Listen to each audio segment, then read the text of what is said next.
सीता डोली पर सवार, रामचंद्र डोली लागल ठाड़। रामचंद्र डोली लागल ठाड़, सखी सब परिछैल तैयार। अवधपुर में सखी सब परिछैल तैयार। अवधपुर में सासू डाला लेलनि साजी, सासू डाला लेलनि साज।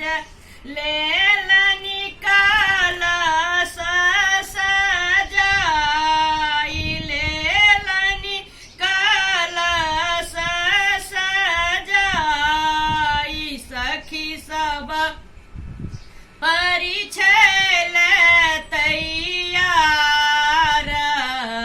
अवधपुर में सखी सब परिछैल तैयार।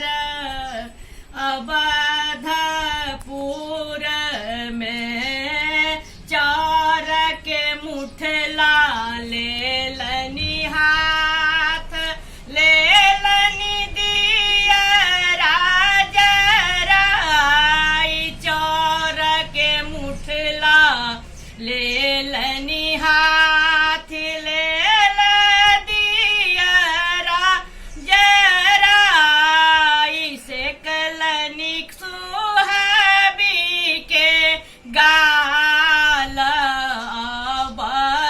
अवधपुर में सेकलनि सुहाबी के गाल।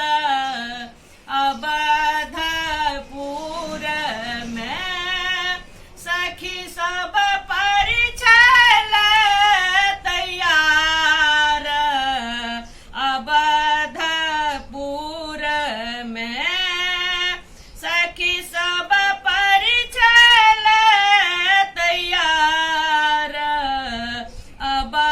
अवधपुर में लेलनि डाबा रही हाथ, लेलनि डाबा रही हाथ। सेकलनि कनिया के गाल, सेकलनि कनिया के गाल। लेलनि परिछि उतारी, सिया सुहबी के लेलनि परिछि उतारी।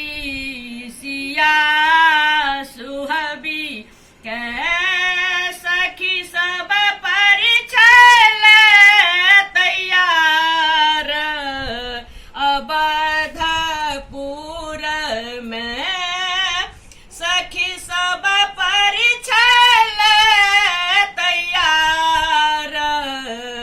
अवधपुर में साजल डाला लाले लाल, साजल डाला लाले लाल। धान दूबी के साथ, धान दूबी के साथ। उतरू कनिया दुलारी, चंगेरा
में चलला को बर घर राम बहिन छेकल दुआर बहिन छेकल दुआर सखी सब गावे मंगल गाना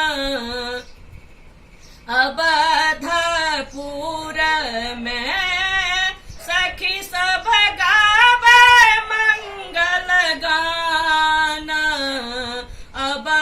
अवधपुर में